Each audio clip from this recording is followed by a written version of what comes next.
Thanks again to the many people who write to us. It seems my talk on the functions, together with Peter's talk on MBTI experts, has struck a chord, and perhaps some raw nerves, particularly among those who know the four-letter Myers-Briggs labels, but not the underlying science of Psyche-Type. From my talk on the functions of consciousness, I confirmed that Jung's psychological types were constructed from what he calls the mental functions. These mental functions are discernible, made abundantly clear by Jung in Psychological Types. The identification process is also explained in various publications on analytical psychology, including Marie-Louise von Franz's Lectures on Jung's Typology. Your consciousness is governed entirely by the interaction of your cognitive functions with outside stimuli through a series of complexes, collections of psychic data that cluster around various archetypes. All interpersonal interaction actually takes place at the cognitive function level, not through the MBTI dichotomies. Regardless of how you arrive at the four-letter code, it is not how you interact or act. The four-letter code is really only a shorthand notation. It serves little purpose other than a label that identifies your underlying cognitive function array. The Myers-Briggs type indicator was built on Jung's mental processes, described in Psychological Types.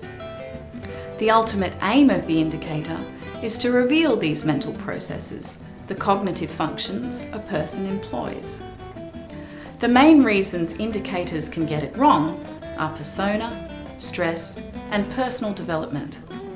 These can cause an unexpected emphasis in the client's answers, affecting the indicator algorithm weighting, rendering an incorrect type.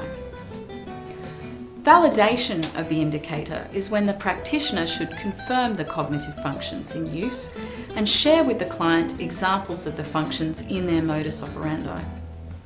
A properly trained, knowledgeable practitioner should be able to see through indicator error, verifying the functions in actual use and thus the correct psych type. This process is referred to as verified type. Every client has the right to know their cognitive functions. Time permitting, the practitioner should be able to explain the cognitive functions, especially those employed by the client. The practitioner should also direct the client to appropriate material to enable their personal confirmation and a better understanding of the science. This is one of the reasons InterPersonality created their Just My Type video course. The majority of our clients undertake this course of study prior to feedback so they can engage intelligently in that process. Again, the cognitive functions are not frivolous, though I do recognise that few practitioners bother to expand their knowledge beyond indicator accreditation. It would seem the urge to label people, then coach them to a better life, is a compelling show which knows no science, often leading to client breakdown and disappointment, a major contributor to the lack of professional regard for the MBTI. The term fetish, as defined, seems entirely appropriate, an object regarded with awe as having magical potency. Anything, idea, etc., eliciting unquestioning reverence, respect, or devotion. Yes, your cognitive functions should be regarded with awe. After all, they are your life toolbox, your divine gift, undoubtedly a blessing and to some a curse. For those who know and understand their cognitive functions, there is a magic to them, in the form of increased self-esteem through an understanding of self's innate nature. It is often said that Jung was above all an empiricist. He knew his science was observable and internally consistent, as anyone who has studied his work applied in the real world can testify. Those who do not learn the science underpinning the MBTI are left with little more than a four-letter label riding aloft thousands of ignorant stereotypes, especially if the practitioner who administered the indicator did not themselves know the underlying science. This sad event is one of the true professional's greatest difficulties during a genuine verification and feedback process. Unfortunately, too many experts treat the whole science of psychological type as a curio, entertainment for the masses.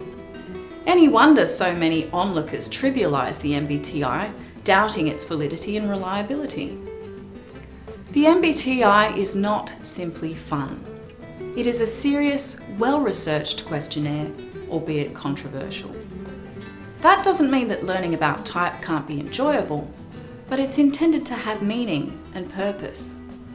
Neither Isabel Myers nor Carl Gustav Jung would see the treatment of type as a guessing game or a form of entertainment as appropriate, particularly given the totality that this approach seems to be a disregard for facts. Never shy away from wanting to know thyself. Develop a cognitive function fetish and be amazed at the mystical potence contained within. Learn Psyche-Type. It will change your life.